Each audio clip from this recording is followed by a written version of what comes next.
Hello students, मैं Nikita Malwar, assistant professor electrical department Tulsiram ji Gaikwad Patil college of engineering and technology Nagpur. आज का subject है अपना इलेक्ट्रिकल पावर सिस्टम। दोस्तों, इलेक्ट्रिकल पावर सिस्टम 1 आपको थर्ड ईयर में और इलेक्ट्रिकल पावर सिस्टम 2 आपको फाइनल ईयर में है। दोनों का एक कॉमन टॉपिक आज हम लोग पढ़ने वाले हैं। Under this electrical power system 1 अब हम लोग पढ़ेंगे पर यूनिट सिस्टम रिप्रेजेंटेशन। तो चलो आज हम देखेंगे पर यूनिट सिस्टम रिप्रेजेंटेशन हम लोग किस तरीके से शो करेंगे। तो दोस्तों, हमारे पास पर यूनिट सिस्टम का एक नया तरीका है जो आज हम लोग पढ़ने वाले हैं। तो देखो, अपने पास पावर सिस्टम है। तो ये पावर सिस्टम जो होता है, बहुत इसमें इंटरकनेक्टेड डिवाइसेस होते हैं। ठीक है, तो इतना लंबा कनेक्शंस होता है। क्यों लंबा होता है ये? क्योंकि यहाँ पर देखो, तुम्हारा जनरेटर साइड रहेगा। जनरेटर से यहाँ पर अलग अलग तरीके के डिवाइसेस लगेंगे। ये है तुम्हारा, समझो, ट्रांसमिशन लाइन। ट्रांसमिशन लाइन को हम लोग T.L से डिनोट करेंगे। T मतलब ट्रांसमिशन, L मतलब लाइन। तो हम लोग क्या करते हैं, नंबर ऑफ इक्विपमेंट्स को जोड़ने के लिए, कपलिंग करने के लिए ट्रांसफॉर्मर्स लगाते हैं। ये ट्रांसफॉर्मर्स हम लोग इस तरीके से शो करते हैं। इस तरीके से शो क्यों करते हैं? क्योंकि ट्रांसफॉर्मर को T1 या T2 से रिप्रेजेंट करेंगे। तो देखो, ट्रांसफॉर्मर में दो साइड्स होती है, प्राइमरी साइड्स और सेकेंडरी साइड। अब ये दो साइड्स को हम लोग रिप्रेजेंट कैसे करते हैं? तो ये रहेगी तुम्हारी प्राइमरी साइड और ये रहेगी तुम्हारी सेकेंडरी साइड। ठीक है। तो अब इसमें नंबर ऑफ कनेक्शंस होते हैं और नंबर ऑफ कनेक्शंस के बाद यहाँ पर आता है तुम्हारा लोड। यहाँ पर आता है तुम्हारा लोड। अब लोड मतलब क्या? लोड मतलब क्या? जितना पावर जनरेट हो रहा है उतना ही ट्रांसमिट हो रहा है। उतना क्यों ट्रांसमिट होगा? क्योंकि लोड रिक्वायरमेंट उतनी रहेगी। जितनी ज़रूरत है हमें इलेक्ट्रिसिटी की, उतनी ज़रूरत के हिसाब से हम लोग क्या करेंगे, उतना पावर जनरेट करेंगे और ट्रांसमिट करेंगे। अब जब तक हम लोग ये सिस्टम के थ्रू जाते हैं, जैसे जैसे ये सिस्टम के द्वारा हम लोग जाएंगे, तो मान लो यहाँ पर जनरेटर है, ट्रांसफॉर्मर है। मान लो कुछ गड़बड़ी होने की वजह से यहाँ पर फॉल्ट आया। अब वो फॉल्ट आने की वजह से आपके पावर में कुछ डिस्टरबेंस आए। तो पावर में कुछ ना कुछ डिस्टरबेंस आने की वजह से हम क्या करेंगे, यहाँ पर लॉसेस क्रिएट हो जाएंगे हमारे सिस्टम में। अब ड्यू टू दैट लॉसेस हमें जितना पावर कंज्यूम करना था उतना नहीं कर पाए। ठीक है, तो अब सिस्टम फॉल्टी कंडीशन हो गया, अनहेल्दी कंडीशन भी बोलते हैं उसको। अब ये सिस्टम जो हमारा फॉल्ट क्रिएट हुआ है जिसमें, उसका हमें समझो एनालिसिस करना है। अब हमें एनालिसिस करना है, तो सिस्टम के एनालिसिस करते वक्त हमें ध्यान रखना है नंबर ऑफ पैरामीटर्स। पैरामीटर्स मतलब देखो, जनरेटर में रहेगा उसका वोल्टेज, उसका करंट, उसका MVA रेटिंग। MVA रेटिंग मतलब उसका जनरेटर का कितना कैपेसिटी है। इसके बाद सेम चीज़ें यहाँ पर आएगी और यहाँ पर आएगा बेटा किलोवोल्ट। ठीक है, सेम तरीके से ट्रांसफार्मर में भी हमारा वोल्टेज रेटिंग रहेगा। ठीक है, अब देखो, ये है ट्रांसमिशन लाइन। ट्रांसमिशन लाइन में हमारा इम्पीडेंस रहेगा। तो ये इम्पीडेंस रहेगा ओम में। अब ये ट्रांसफार्मर की रेटिंग रहेगी किलोवोल्ट में। जनरेटर का भी रेटिंग रहेगा वोल्ट में, एम्पियर में। करंट का रेटिंग क्या रहेगा? एम्पियर में। ये MVA में और kV में।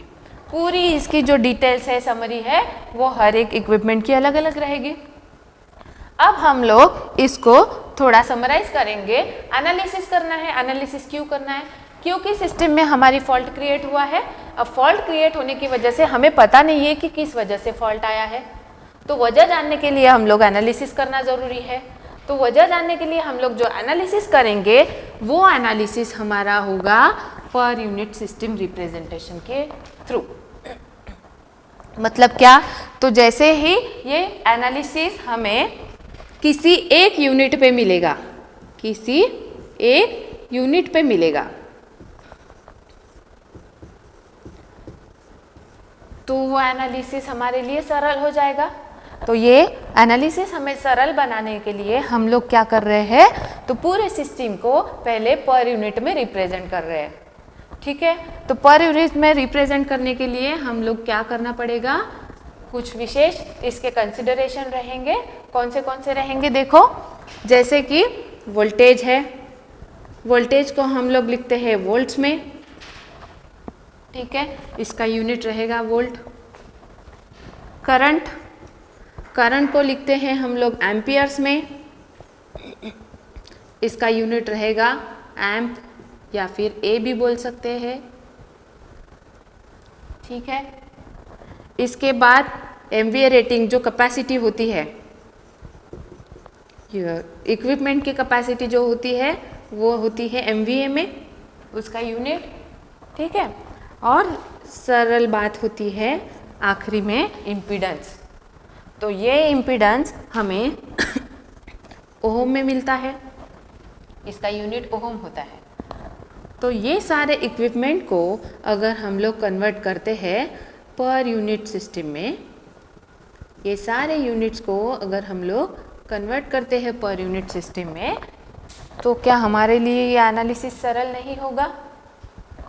क्योंकि सारे इक्विपमेंट्स का जो यूनिट रहेगा वो कन्वर्ट हुआ है पर यूनिट में, और किसी भी इक्विपमेंट का यूनिट अगर सरल पर यूनिट में है तो हमें वो समीकरण पर यूनिट में इजी जाएगा, कन्वीनियंट होगा। ठीक है, तो हम देखते हैं अभी उसके फॉर्मूले।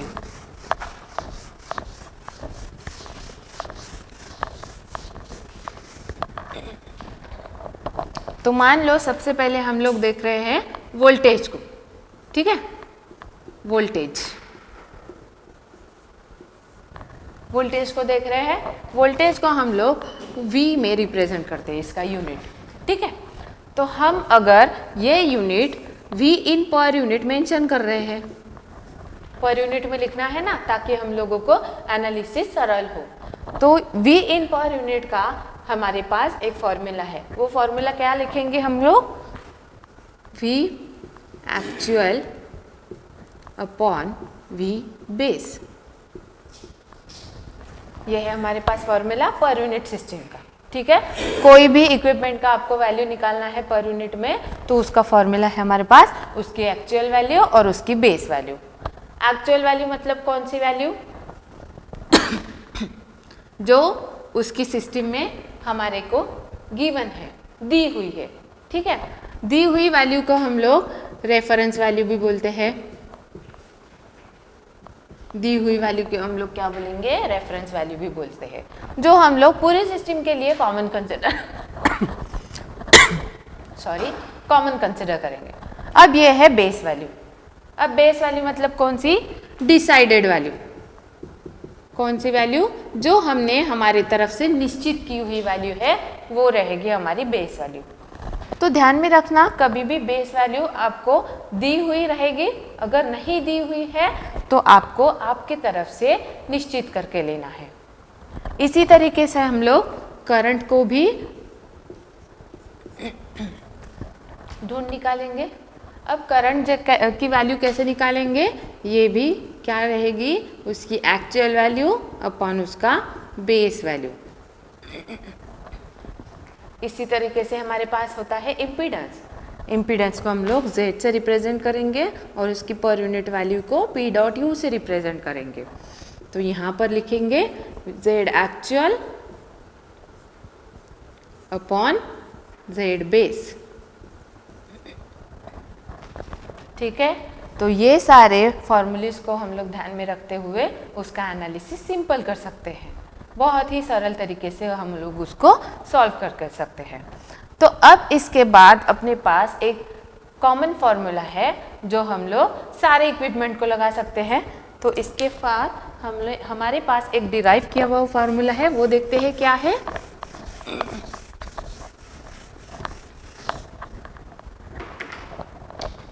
मान लो सारे सिस्टम को हमें Z पर यूनिट में ही रिप्रेजेंट करना है, तो हमारे पास जो डायग्राम दी थी, हमने लिया था जनरेटर, ट्रांसफार्मर, मोटर और एक जनरेटर या फिर लोड।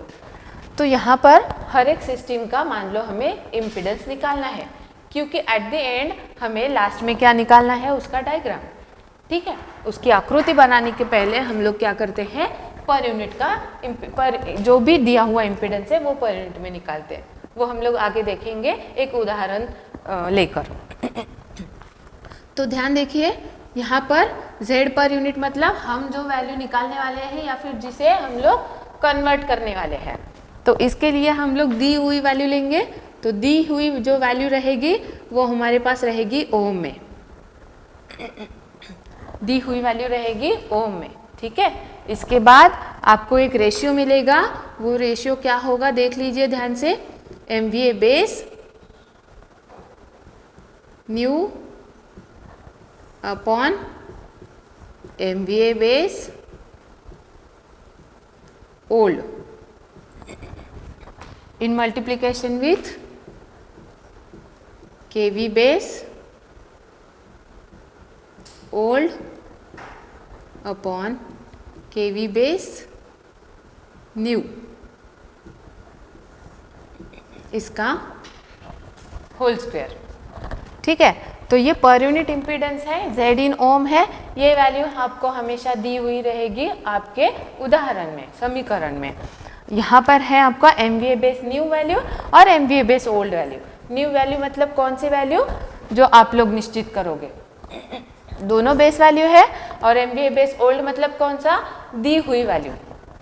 तो आप लोग यहाँ पर ध्यान से लिख लीजिए, आपके ध्यान में रहेगा जब हम लोग समीकरण सॉल्व करेंगे। तो ये जो MVA बेस ओल्ड वैल्यू है, ये ओल्ड वैल्यू मतलब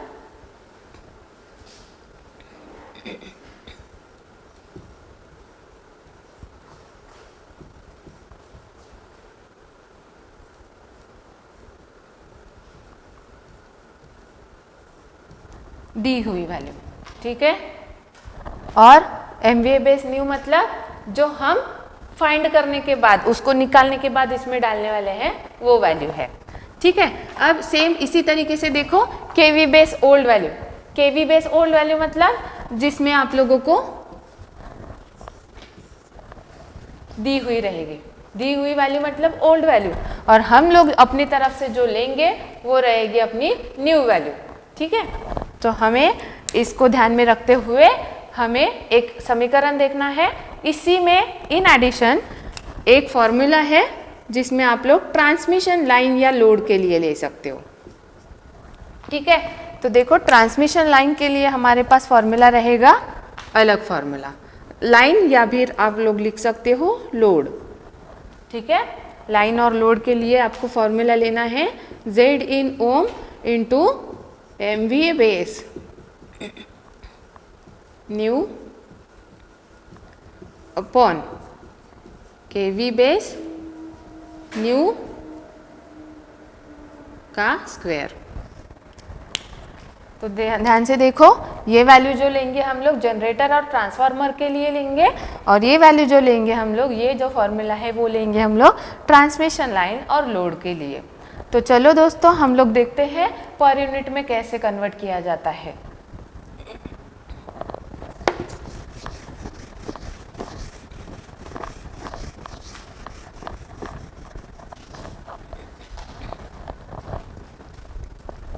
आप लोग ये देख सकते हैं, मैंने ऑलरेडी लिख के रखा हुआ है उदाहरण क्रमांक 1। ये उदाहरण क्या बोलता है हमें, draw per unit diagram of power system in which your MVA base will be 30 MVA और उसका KV बेस कितना होगा आपके लिए 11 किलोवोल्ट का KV बेस रहेगा। मतलब आपको बेस वैल्यू गिवन दी है, तो दी हुई वैल्यू मतलब हमारे पास कौन सी वैल्यू रहेगी, उसकी बेस वैल्यू जो हम लोग अज्यूम करके लेंगे न्यू वैल्यू।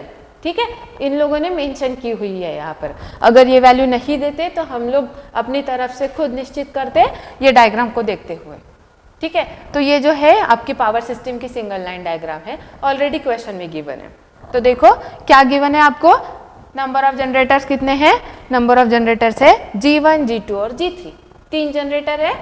और थ्रू दिस बस हमारे पास क्या है, एक ट्रांसफार्मर 1 है, T1 से रिप्रेजेंट किया है ट्रांसफार्मर 1।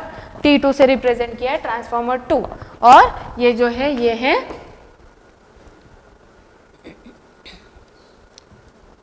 Transmission line. ठीक है, ये है ट्रांसमिशन लाइन, और ये क्या है, ये है हमारा ट्रांसफॉर्मर।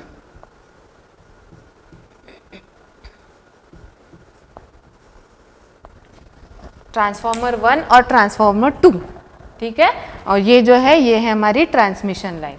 और इधर क्या है ये आप लोग देख सकते हैं, ये है जनरेटर।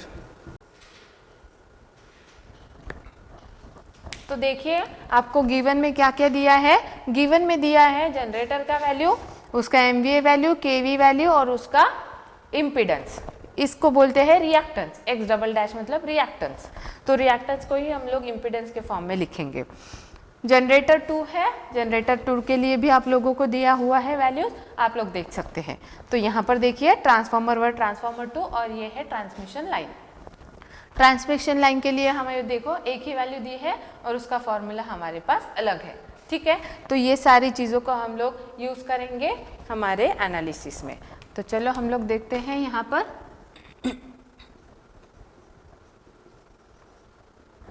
कि हम लोग कैसे सॉल्व करेंगे। ठीक है, तो यहाँ पर सबसे पहले हम लोग रिप्रेजेंट करेंगे जनरेटर 1 का इम्पीडेंस। तो जनरेटर 1 के इम्पीडेंस में आपको दिया हुआ रहेगा Z ओम का वैल्यू, उसके बाद उसका MVA base new upon MVA base old,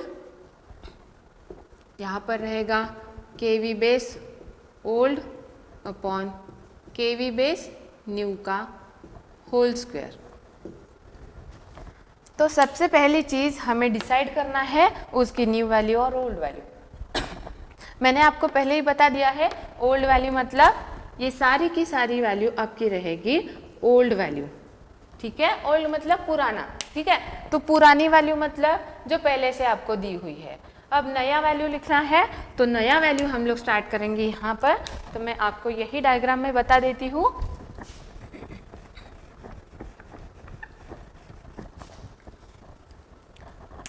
तो देखो जहाँ जहाँ ट्रांसफॉर्मर रहेगा तो ट्रांसफॉर्मर की साइड से हम लोग सेक्शन को डिवाइड करेंगे, विभाजन करेंगे।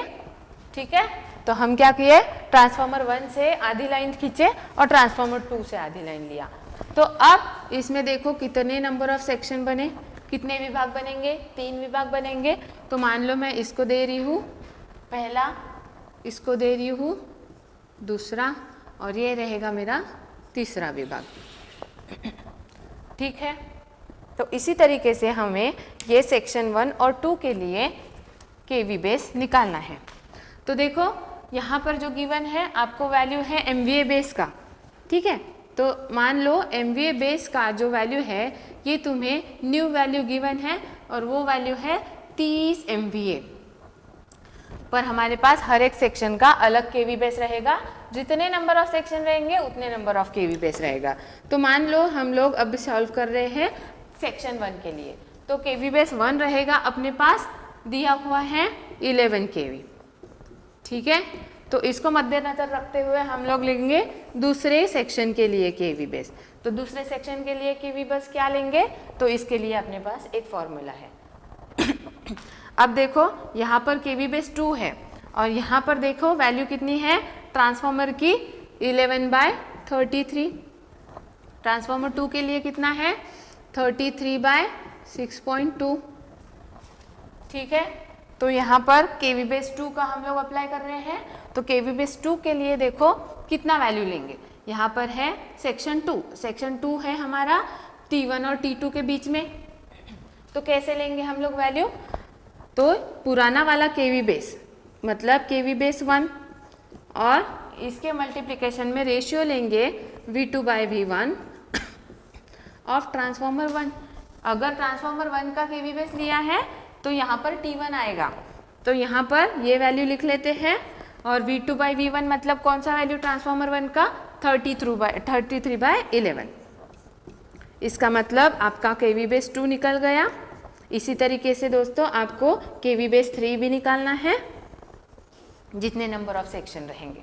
ठीक है, तो यहाँ पर हमने देखा कि पर यूनिट को रिप्रेजेंट कैसे करते हैं और ये फॉर्मूला यूज़ करके हम लोग उसका इम्पीडेंस कैसे कन्वर्ट करते हैं। तो यहाँ पर आपको एक उदाहरण नज़र रखते हुए ये KV और ये KV ध्यान में रखना है। तो चलो आपको मैं बता देती हूँ कि यहाँ पर कौन सी वैल्यू ली जाएंगी। तो ओम है Z1 जनरेटर 1 का, ये देखो कितना है 0.435, तो यहाँ पर लिखेंगे 0.435 इन मल्टीप्लिकेशन विथ MVA न्यू है। तो MVA न्यू का वैल्यू हमने ऑलरेडी डिसाइड किया हुआ है 30। ओल्ड वैल्यू मतलब ये ओल्ड वैल्यू इसकी जनरेटर 1 की कितनी है 30 multiplied by KV old value. ठीक है, दिया हुआ KV कितना है 10.5। अब उसका न्यू वैल्यू जो हमने डिसाइड किया हुआ है जनरेटर 1 के लिए KV/1 ये कितना है 11। तो इसका स्क्वायर और इसका आंसर आप लोग निकाल लीजिए, कितना आंसर आता है। ये आता है 0.396 और ध्यान दीजिएगा ये रहेगा तुम्हारा पर यूनिट का इम्पीडेंस वैल्यू जनरेटर के लिए। सेम इसी तरीके के सॉल्व करते आपको ट्रांसफार्मर 1 का और ट्रांसफार्मर 2 का भी मिल जाएगा। सिर्फ आपको क्या चेंज करना पड़ेगा KV न्यू की वैल्यू, बाकी आपको जो दिया हुआ है वो दिया हुआ है। एक आपको दिखा देते हैं कि ट्रांसमिशन लाइन के लिए कैसा सॉल्व करेंगे। तो ट्रांसमिशन लाइन के लिए हमारे पास ZTL है, तो ZTL का फॉर्मूला है हमारे पास, उसकी दी हुई वैल्यू ओम में multiplied by MVA new upon KV new का स्क्वायर। तो यहाँ पर देखो ट्रांसमिशन लाइन के लिए Z ओम कितना दिया है 20.5 ओम, 20.5 है। यहाँ पर MVA न्यू देखो कितना लेना है आपको 30। अब देखो KV न्यू की वैल्यू कौन सी रहेगी, सेक्शन 2 के लिए आपने जो निकाला था, सेक्शन 2 के लिए आपके पास कौन सा वैल्यू था गिवन 33 जो हमने फाइंड किया हुआ था। आप लोग थोड़ा वीडियो पीछे जाकर देख लीजिए तो आपको पता चलेगा कि KV/2 कितना था अपना 33। इसका स्क्वायर लेंगे तो आपको ट्रांसमिशन लाइन का इम्पीडेंस मिल जाएगा और ट्रांसमिशन लाइन का इम्पीडेंस आएगा आपका आंसर 0.564 पर यूनिट। तो ये था आपका आज का topic per unit system representation और इसी तरीके से हम लोग बाकी के इक्विपमेंट को सॉल्व करेंगे। धन्यवाद।